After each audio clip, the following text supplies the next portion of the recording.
아멘. 시편 30편입니다. 시편 30편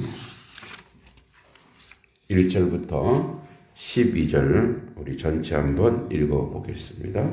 시편 30편입니다.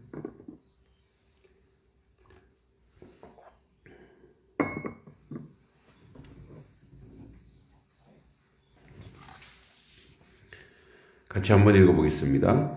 여호와여, 내가 주를 높일 것은 주께서 나를 끌어내사 내 원수로 하여금 나로 말미암아 기뻐하지 못하게 하심이니이다. 여호와 내 하나님이여, 내가 주께 부르짖음에 나를 고치셨나이다. 여호와여, 주께서 내 영혼을 수월에서 끌어내어 나를 살리사 무덤으로 내려가지 아니하게 하셨나이다. 주의 성도들아, 여호와를 찬송하며 그의 거룩함을 기억하며 감사하라. 그의 노여움은 잠깐이요 그의 은총은 평생이로다. 저녁에는 울음이 깃들지라도 아침에는 기쁨이 오리로다. 내가 형통할 때에 말하기를 영원히 흔들리지 아니하리라 하였도다. 여호와여, 주의 은혜로 나를 산같이 굳게 세우셨더니 주의 얼굴을 가리심에 내가 근심하였나이다. 여호와여, 내가 주께 부르짖고 여호와께 간구하기를 내가 무덤에 내려갈 때에 나의 피가 무슨 유익이 있으리요? 진토가 어떻게 주를 찬송하며 주의 진리를 선포하리이까? 여호와여, 들으시고 내게 은혜를 베푸소서. 여호와여, 나를 돕는 자가 되소서 하였나이다. 주께서 나의 슬픔을 변하여 내게 춤이 되게 하시며 나의 베옷을 벗기고 기쁨으로 띠우셨나이다. 이는 잠잠하지 아니하고 내 영광으로 주를 찬송하게 하심이니 여호와 나의 하나님이여, 내가 주께 영원히 감사하리이다. 아멘. 제 30편은 이제 보통 성전 낙성가라고 합니다. 그러니까 성전을 짓고 이제 낙성을 할 때 부르는 노래라고 하는데, 근데 다윗은 성전을 지은 적이 없거든요. 아마도 후대에 이 다윗의 시를 성전 낙성가로 편집한 것 같습니다. 그래서 이제 이 시를 보면 오늘 3절까지만 볼 텐데, 오늘 본문의 내용이 이제 1절에 보면 하나님의 그 영광을 찬송하고 하나님을 찬양하죠. 그리고 마지막 12절에도 하나님을 찬양하러 하는 것으로 끝납니다.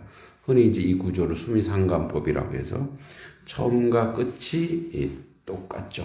똑같은 것은 강조를 하기 위한 것이고, 그 중간의 내용이 이런 내용인 거죠. 하나님을 찬양하는 그런 내용인데, 이제 1절부터 3절까지의 감사와 찬양의 내용이 뭐냐면, 다윗이 이제 그 성경에는 다윗이 어떤 아주 지독한 질병에 걸린 그런 예는 없거든요. 그러나 이제 인구조사하고 또 밧세바 사건으로 이제 하나님한테 벌을 받게 되죠.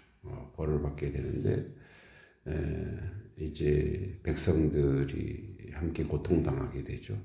뭐 그런 하나님에 대한 징계, 그 징계에 대한 고통, 그것을 이제 아랬을 때 하나님께서 고쳐주시는, 그래서 고치시는 하나님, 자기 자신을 고쳐주신 하나님을 찬양한 것으로 보면 됩니다. 여호와여, 내가 주를 높일 것은, 주님을 높이는 것은 두 가지입니다. 이제 주께서 나를 끌어내사, 하나님이 나를 인도했다라는 거예요. 그러니까 아마 육체적 질고 고통에서 나를 끌어내시고 내 원수로 하여금 나로 말미암아 기뻐하지 못하게 하십니다. 그러니까 나를 미워하는 사람들이 내가 병들고 고통스러우면 아주 고소하다 할 것이고, 거봐 너 하나님께 벌 받는다로 하는데, 그것을 못하게 했다 이거예요. 그러니까 하나님이 나를 이 고통과 아픔에서 끌어내 주셨다. 그렇게 찬양하고 고백하는 내용입니다. 2절에 여호와 내 하나님이여 내가 주께 부르짖음에 나를 고치셨나이다. 나오죠. 그러니까 이제 이게 6절에서 12절의 내용인데 자신의 질병을 치유하시는 하나님. 그래서 1절에 나를 끌어내사 이것은 육체적 고통으로 하나님을 간절히 찾는. 그 이제 그 시대적으로 보면 오늘날에는 이제 의술이 발달되다 보니까 우리가 이제 의학에 많이 의지하는데 이때는 사실 의술이라는 게 없잖아요. 그러니까 하나님께 매어 달리는 게 더 간절했겠죠. 그러니까 웬만한 병은 너무 이제 고칠 수 없는 그런 왕이라도 고칠 수 없는 병이라 생각하여 하나님께 간절히 아마 부르짖었을 거예요. 그랬더니 하나님이 나를 고쳤다라고 고백하죠. 3절 여호와여 주께서 내 영혼 수월해서 그러니까 병든 것 자체가 지옥 같은 삶이 아니겠어요. 정말 절망과 고통과 또 이 병이 또 오래 가다 보면 가족들도 지치죠. 그러니까 서로가 고통스럽고 그래서 빨리 이 몸이 고쳐지길 얼마나 원하겠어요. 그러니까 영혼 자체가 정말 지옥에서 사는 것처럼 너무나 절망적이고 너무나 고통스럽겠죠. 그런데 이 수월, 이 음부죠, 지옥. 이 수월에서 끌어내사 나를 살리사 무덤으로 내려가지 아니하게 하셨나이다. 그러니까 나를 죽음에 내버려 두지 아니했다라고 이제 다윗이 찬양하고 하나님께 감사하고 찬양하는 그런 기도의 내용을 우리가 볼 수 있습니다. 우리 인생은 죄로 말미암아 육체적 질고를 이겨낼 수가 없어요. 반드시 자연사하는 경우는 거의 드물고 병듦으로 이 육체의 곤고함으로 이제 죽음을 맞이하죠. 현대에 이르러서는 다양한 질병들이 생겨나게 됐습니다. 그런 질병으로 우리는 결국은 인생을 다 하게 되죠. 그럴 때마다 우리 인생들이 우리도 기도하고 있습니다만 하나님 앞에 기도하고 하나님 앞에 나아가죠. 때로는 하나님의 기적에 의해서 고침받기도 하고 치유받기도 하지만 그렇지 못하는 경우가 허다합니다. 그러면 하나님은 왜 다 고쳐주시지? 다 고쳐주시지? 왜 그렇게 그 육체적인 고통을 앓다가 또 가게 하시느냐? 그 이제 올 들어 뭐 우리 교회는 그랬는데 저쪽 교회에서 저한테 연락 온 부고가 상당히 향상해요. 그러니까 이제 그분들 같이 신앙생활 하던 분들인데 참 섭섭하죠. 그 한 권사님은 그렇게 이제 뭐랄까요? 뭐 따른다 그럴까 이제 저를 그렇게 영적으로 사모하고 따랐던 권사님이에요. 근데 권사님 이제 평생 신앙생활하면서 이렇게 목사님한테 사랑받기는 처음이라고 하면서 늘 목사님은 뭐 멀리 있고 이런 분인 줄 알았는데 이제 가까이서 이렇게 케어해 준다고 하는 것에 대해서 감동을 하셨더라고요. 이제 우리 단석교회 오기 직전 한 1년 전부터 이제 암을 앓으셨어요. 거의 그곳에 이제 매일 저녁마다 기도회를 했는데 기도회 고정 멤버셔서 항상 차 타고 와야 되거든요. 30-40분 차 타고 와야 되는데 매일 저녁마다 와서 같이 가족을 위해서 기도하고 남편을 위해서 기도하고 그래서 이제 조금 나아지는 것 같았는데 결국은 이제 하나님 데려가셨는데, 그러니까 이제 이쪽으로 와서도 전화가 왔더라고요. 그래서 목사님, 저는 이제 얼마 안 남았나 봐요. 내가 그렇게 섭섭한 얘기 하냐고, 그런 말 하지 말고 믿음이 굳건하게 가지고 가라고 그랬는데 아마 지난달에 별세하신 것 같아요. 저도 이제 개인적으로 섭섭하죠. 왜냐하면 나이가 그렇게 많지가 않으셔서 더 그 가정에 그 복음화를 시키고 그랬으면 좋겠다 이런 생각했는데 데려갔죠. 이제 그 부분을 묵상을 했어요. 하나님, 물론 예전에도 많은 묵상을 했어요. 저희 할머니 암으로 돌아가시고 주변에 어머니도 그렇고, 하나님 그렇게 섭섭하게 그렇게 데려가십니까? 묵상하는데 이제 그런 말씀을, 그런 응답이 저에게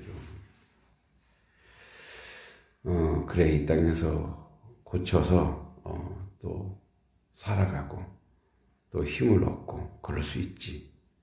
그런데 이 땅에서 결국은 또 인생이라는 것 자체가 고난의 연속인데, 차라리 하나님 나라에서, 그 나라에서 고통 없고 아픔 없는 곳이 그의 입장에서는, 환자의 입장에서는 더 복되지 않겠냐. 인생의 입장에서는 그게 섭섭할 수 있지만 그게 더 복되지 않겠냐라고 이제 저 나름대로는 이제 응답을 받게 됐죠. 우리는 하나님께 기도할 때 늘 그런 부분이 약점인 것 같아요.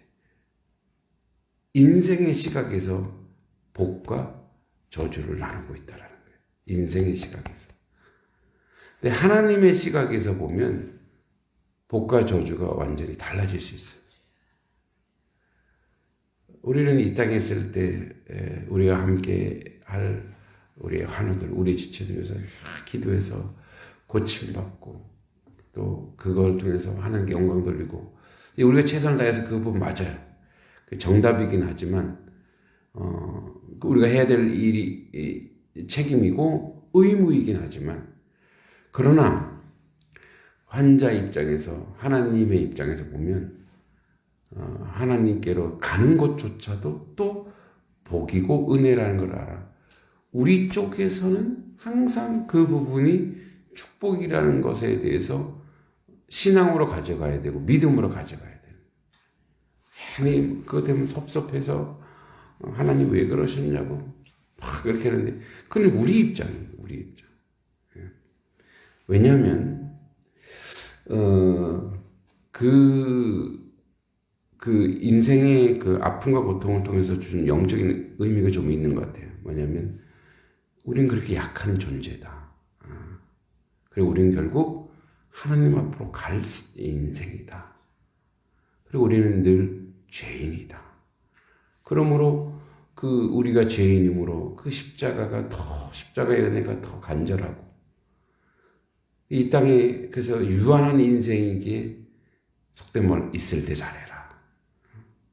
서로 더 사랑하고 더 위해주고 더 격려해주고, 그리고 늘 우리가 기도해야 되는 이유가 되는 거고 겸손히 살아야 되는 이유가 된다는 것을 오늘 우리에게 이야기해 주고 있어요.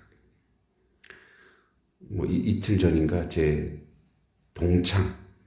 동창의 부고를 받았어요. 아주 마음이 그렇더라고요. 젊잖아요. 근데 그 친구도 이제 암으로 돌아갔는데, 그러니까 우리는 늘 삶과 죽음의 그 형태 속에 살아가요.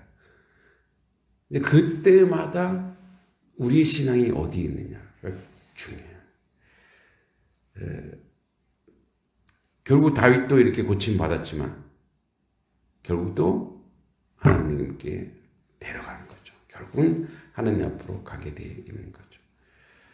그래서 우리의 신앙의 가장 궁극점은 결국 하나님께서 이끌어가는 대로, 여기 1절에 주께서 나를 끌어내사가 우리 입장에서 우리 곁으로 오는 것도 정말 감사하고 은혜로운 일이지만 사실은 우리 곁보다 더 완벽한 하나님의 곁이 더 복된 거죠. 그러니까 그런 신앙을 항상 우리가 겸비해야 되는 그런 자리에 우리가 서 있어야 된다는 거죠.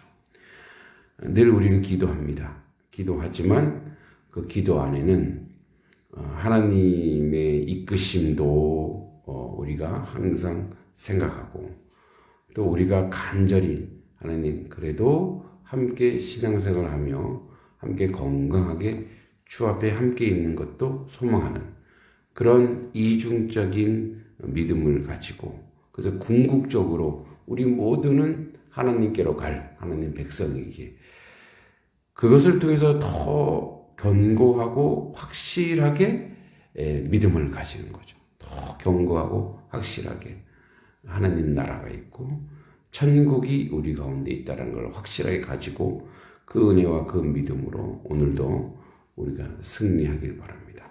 결국은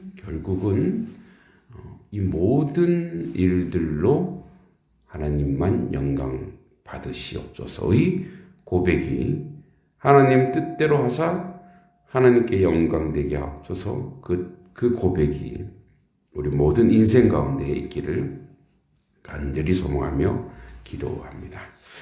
우리 먼저 기도할 것은 우리가 하나님 우리는 부르짖습니다. 우리는 또 우리 주변의 환우들을 위해서 기도할 것입니다. 그것이 우리의 사명입니다. 그리고 우리는 간절히 소망할 것입니다. 그가 우리 곁에 와서 더 건강하게 또 신앙생활하기를 원합니다. 그러나 그리하지 아니하실지라도 하나님 곁으로 데려간다 할지라도 그것조차도 우리가 감사로 여기고 그것조차도 기쁨으로 여길 수 있는 그런 견고한 신앙, 믿음도 동일하게 허락해달라고 우리